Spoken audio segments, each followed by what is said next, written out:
Marlon is a wonderful man. He's an entrepreneur. He's dreamed big things. He's putting them to work. He's a small businessman. And most importantly, he's a man of faith and he's a family man. So I wanted to issue to Marlon. Marlon, come up and tell everybody who you are.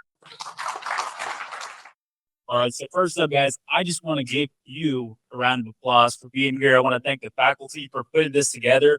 Listen, guys, I'm not that old. Okay. I get it. Listen, I'm not even 30 yet. I understand that this is not the most exciting thing in the world for you guys to do right now. I know that there's so many things that are pulling your attention right now. I know that phone's tingling. I know you probably have some TikTok videos say there's something going on. There's always something going on. And I'm in the media space. I know that there are so many things that try to detract and derail and get our attention away. I'm here to just remind you of the importance of accountability of yourself, holding yourself accountable, not just for you, but for your loved ones, for your families. How many of you have someone that you love, that you look up to, that you appreciate? We all have those. And if you don't, maybe it's yourself. You have to learn what is the best way to implement that love. And the best way to do so is having a routine, setting aside time for things that really matter.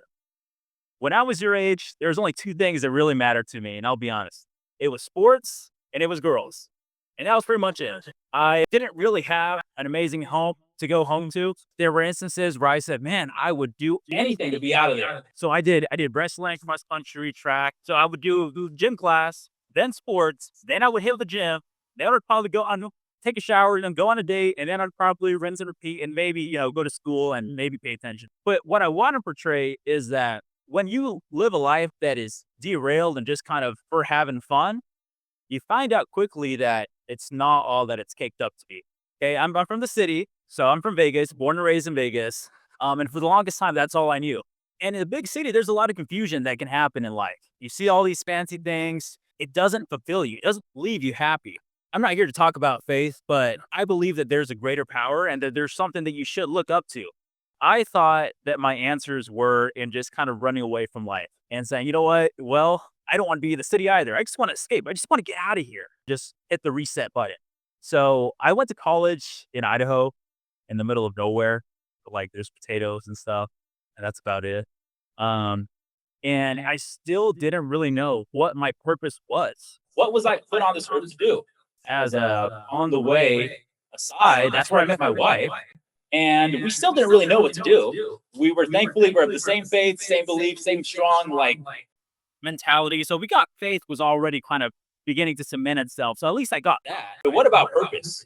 What am I going to do for life? Without really having a plan in mind, I got married really young, and it actually worked out, which is kind of cool because I know all you hear in the news is that marriage doesn't work anymore, etc. I got married at 21 years old. Pretty risky start, right? You don't know what to do. Having a job that paid I think it was like 40K, which I guess was good back in the day when you were like 20 years old. So I was okay with that. Freshly married with all these responsibilities and having to think about rent and all these things and providing. And when you're in that space, a lot of times you can either build yourself higher or take yourself lower. I decided to launch my own business because I thought that was what everyone did, right? I saw the TikTok, well, not TikTok. Back in the day, it was just YouTube, right? You would see all these gurus and they're like, hey, if you do digital marketing, you're going to own like a Ferrari and all these things in like 3 months. And all these guys that would promise the world. And I'm like, okay, cool, let's do it. I went down that rabbit hole, consumed YouTube videos nonstop. I had a corporate marketing job. And then I left that and I was like, well, I'm smart enough. I can do this all on my own. And I started my own agency. And I'm telling you, that is the scariest thing to do when you're that age. You don't have a financial background. I never had financially savvy parents to tell me, hey, you know what? Maybe you should save up a little bit more money, right? I would just like run and gun, run and gun, run and gun. That quickly turned into starting my own business, to struggling to get clients, to like 10K in debt. And I was like, what the heck, man? What happened to those YouTube videos? You're supposed to work out. And I was like, let me hold the line. Let me keep the faith. A few years later, you're like, bam, 40K debt. Oh my gosh, this really sucks. But there's one thing that kept things consistent. It's not one thing, but you know what I mean. Core set of things. Perseverance, persistence, your faith, and just holding yourself accountable. I knew that if I didn't put in that hustle, if I didn't fix something, if I didn't change something and the way I was acting, the way I was headed, if I didn't change my trajectory, no one else is going to come save me. Okay. There's no one that's going to pick up your hand and say, hey, it's all right. You can restart life. It's not how it works. You got to learn how to adapt and how to grow. And so I did that. We crawled out of that hole, 40K, surprisingly, and it actually became a pretty successful business. We've had the opportunity to work with NBA players, lawyers, different corporations. We're at the largest convention in consumer space in the world, CES. We're in a lot of different things that we get to experience. And I think it's so beautiful to experience life and just grab it by the horns. If I can kind of rally things back, again, it goes back to accountability because you guys are in a slightly different time period than mine was. So back in my day, I know I'm going to sound like such a boomer by saying that, but back in my day, social media wasn't what it was. Okay. I'm older than Facebook. So I was, I don't know, 10, 12 or whatever when Facebook first started.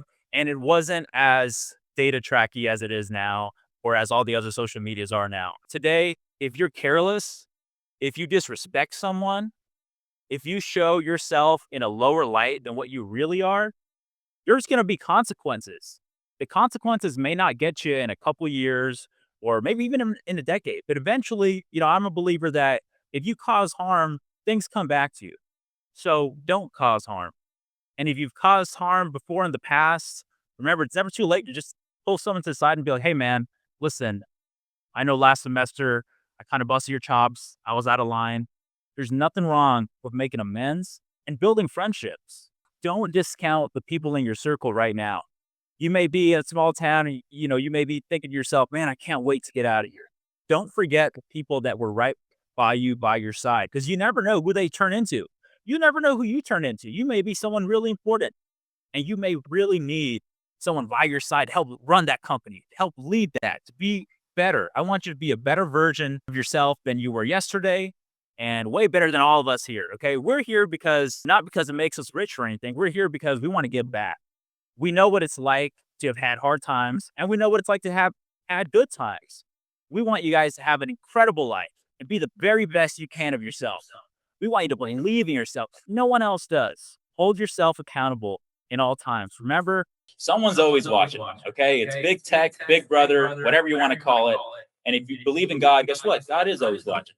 And so I want you to remember that you can be so much more than you see yourself as. And I know maybe I sound a little repetitive, but repetition is important because that's how you build success and discipline. If you are someone that participates in sports, you know what it's like to work hard. And if you do other types of talent or disciplines, all those equally take a set amount of hard work and skills and precision. And if you don't follow the coach's instructions, how are you going to get better? Now, the interesting part is that once you're outside of sports, there's kind of no coach to go to. Right? There's no one that's going to pat you on the back and say, hey, man, do that drill one more time. Sprint, go for it. None of that really exists when you're an adult. You're like 18, and if you don't do anything for like 5 days, guess what? No one's going to come after you. You can be as lazy as you want in this world, or you can be as productive as you want and help as many people as you can. So I challenge you to, no matter where you end up in your life, don't forget that you have a responsibility to help your fellow man.